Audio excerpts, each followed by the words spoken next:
Heathen Thought of the Day.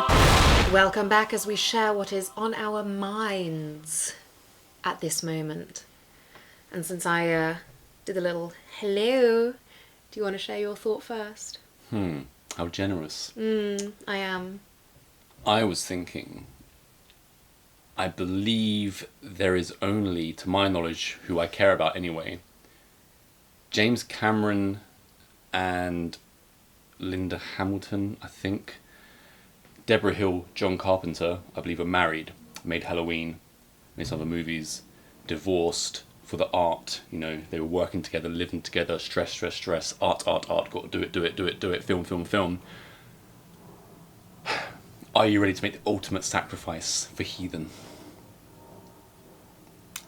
I feel like I've put up with you for this many years and I still want to be with you. That's why I married you. I think I can do it. So you think you can stick around? Although actually now that I say that, I mean, you know, your let's call it confidence. Your confidence is already, you know, right up there. If Heathen gets made and is the great success that it should be, I can only imagine how unbearable you will become. Well, when this movie is released, I'll be just walking down the street. It will be like the scene in The Godfather. People just handing me, you know, food goods and stuff. And I'm like, Kiss my baby. More. Yeah, and I'll walk into rooms like this, like. Great. You know, you got to take time for yourself. As long as you still take time for me. Do I ever not have time for you? Although you will be under my command. Oh God. During Heathen, because we are, as much as it is my movie, I'm the creator, the director, all this, it's our movie. I need you to make certain things happen. You have such a skills that I do not possess. And yeah, it's a collaborative effort. So you're welcome aboard. Okay. My thought today was, you know, when you're scrolling through on streaming or back in the good old days when you're looking at all the DVDs or VCRs and... I was actually thinking about it yesterday, but carry on.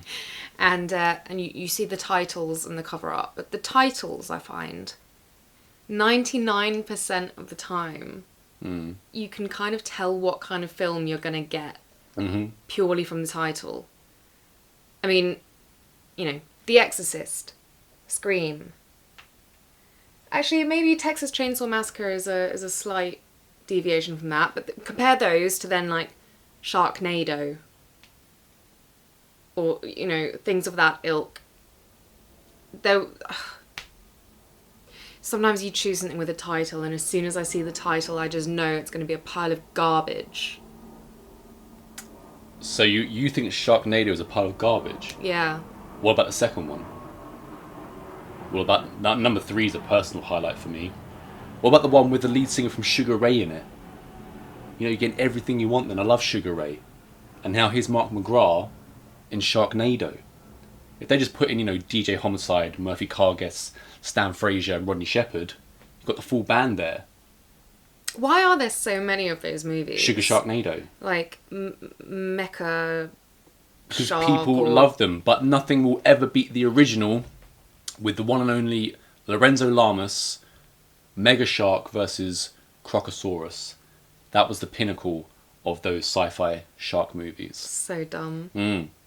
So are you saying then that, oh look, this movie's called Scream, I know what I'm going to get? No, it's more for the other, like Scream, that's a perfectly... I mean, it's a great title actually for horror. So yeah, you're going to get a good attempt at a movie. What do you think was a better title for Scream? It was originally Scary Movie, which as we all know then ended up being The Spoof, which is another superb 10 out of 10 film. Yeah. Well, Scary Movie's it's a good title for it's Scream hard to as well. go back and say because Scream is just... I mean, it's Scream. How can you call it anything else? But I'm trying to think, there was a film recently that we did on I Know What You Watched Last Week.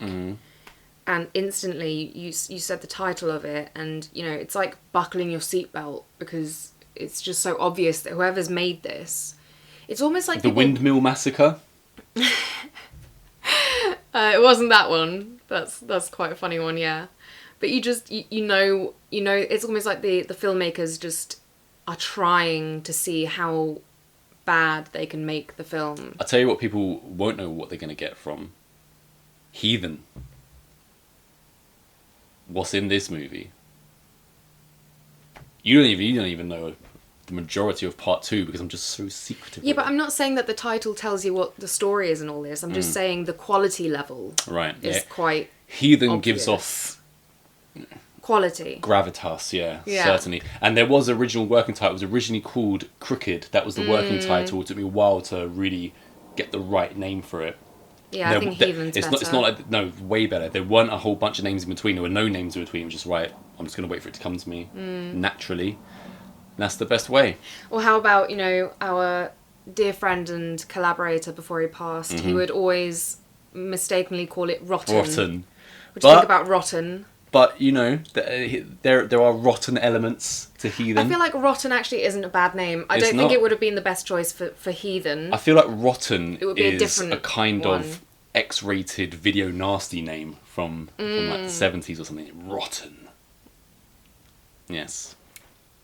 So yeah, titles are very indicative, I think, of the quality level to expect.